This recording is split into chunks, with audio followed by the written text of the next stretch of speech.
Yeah, I was going to talk about part of that Act 746. The case was ruled, I think, just yesterday or the day before that Richard Chambliss, who was arrested for open carry, was exonerated. The Bald Knob City prosecuting attorney decided that they weren't going to prosecute him after all. And so do you think there's a chance that that law is going to be cleared up so that we don't have another incident like we did where a cop pulls someone over and then they have to contact one city attorney? And if you've seen the footage, the YouTube footage of Eric Valentine's body cam, he calls the one prosecuting attorney and they're not available, so he calls the White County prosecuting attorney, and the White County says, we're not enforcing the law that way. And of course there's been confusion. Several people were threatened by the police for filming them. I was one of them. Are you asking that in the form of a question? Yeah. Do you think that Act 746 is going to be cleared up in this upcoming session? Do you agree that said? Let me tell you, I was in the committee. And this will be our last question tonight. I was in judicial. I was in judicial when that very thing came up.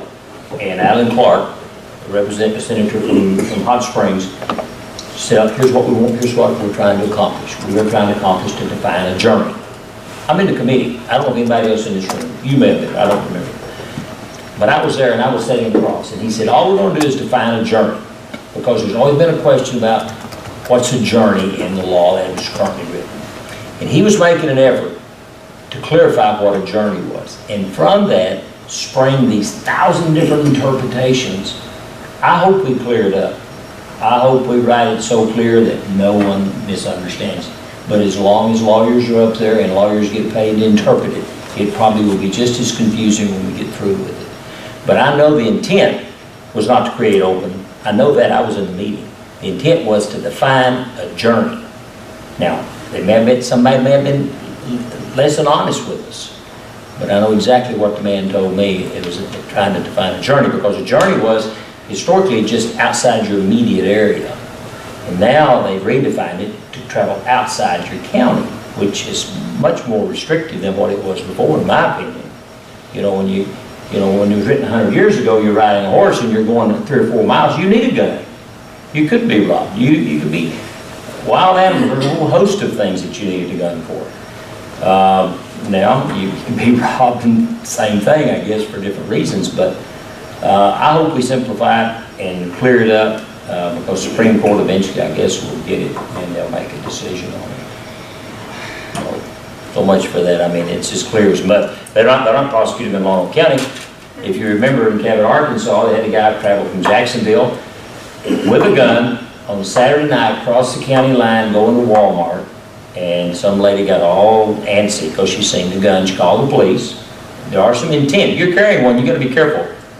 If you're brandishing it to intimidate somebody, you got a problem. The law's pretty clear about it. She got excited. She called the police. Police come down. Everything was handled textbook in a sense that, sir, can you step outside? Do you mind unloading your gun? Do you mind putting your gun in the car? We're going to write you a citation. We're not arresting you. We're not making it's not a big scene. Unlike the Ball Knob incident where things melted down. But the prosecutor, Chuck Graham, chose not to prosecute because it's so unclear. I mean, it's just so many people are confused about it. So I hope we get an answer for it. Ladies, I don't know y'all. Oh, you just have to be very careful with it. I know what he thinks the intent was. What I've been told the intent was something completely different, which that does happen a lot in the legislature. And I think that I'm fairly certain the intent was to actually allow open carry, to make it an open carry state. And the way it was done was a little bit underhanded. I heard the story. Yeah, good old, well, I won't tell it was, but anyways, so the Just a little old bill that don't do nothing. It doesn't do much. They didn't even have to say that. They didn't even have to say that. I don't even think they said anything. So, anyways, the intent was open carry. And what's sad is, and this goes back to your lawyers, which are, we relied on our attorney generals to essentially issue an opinion. You had Dustin McDaniel issued one opinion, and then Leslie Rutledge issued another one, very different, which she didn't issue the opinion that they wanted either. It was a slightly different when it came to concealed carry. But I think a lot of it should come down to education and the fact that the state police, we fight them, and I tell them to their face, we fight them on a daily basis. They don't want open carry, and so they're doing everything they can to make sure that open carry is not allowed. And so a lot of it comes down to whether you like the law or not. What is law, and you should inform everyone down through the chain what the law is. So I don't know. I'd like to clarify it to some degree, but I can tell you it won't matter right now. We've never get it out this session out of judiciary. Wouldn't happen. One end or the other would kill it. One end or the other would kill it. I feel very conflicted about all of it, all of the gun laws, because I have one.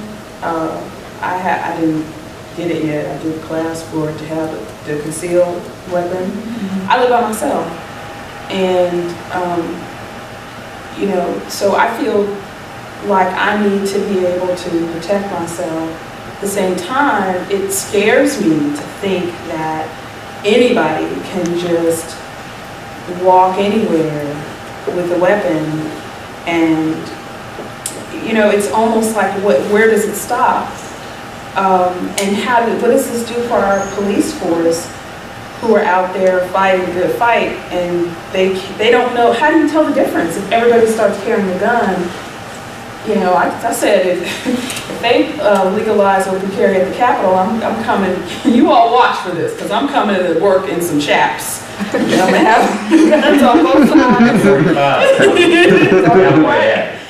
But you know, but where do we draw the line? I don't know, because I know intellectually that there's not an increase in crime. We really are in a better place in terms of controlling crime than we have been in years, in decades. At the same time, you know, and then the safety. Look at the last couple of weeks. I think a couple of kids have died because of accidents, because people have it in their minds, like, I've got to be safe, I always have to have a weapon. So I don't know. But one thing I do know for sure is that the interpretation is going to be continuously interpreted and reinterpreted, and that the application is going to be different for different people, depending on the county, depending on the law enforcement officer, and certainly depending on the person. Because you better believe my brother walks around with a gun on his back in Little Rock, in Cabot, in Pine Bluff. He is going to get mauled to the ground. That's just what's going to happen. Now, they may apologize later, but it's not going to happen where somebody is respecting his constitutional rights. If he survives. If he survives, that's right. Because of color? Absolutely. Well, that guy in Cabot was a black guy. He was treated with the utmost respect. So there are exceptions. There are always. The white guy was treated worse.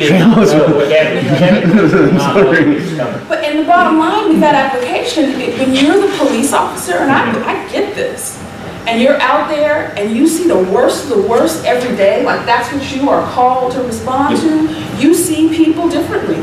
You are going to, you know, put people in boxes, and your experience has shown you when a person looks and walks like this, or people in that community, that's who I gotta look out for, and I gotta fear for my life. I wanna go home to my husband or my wife and my children at night.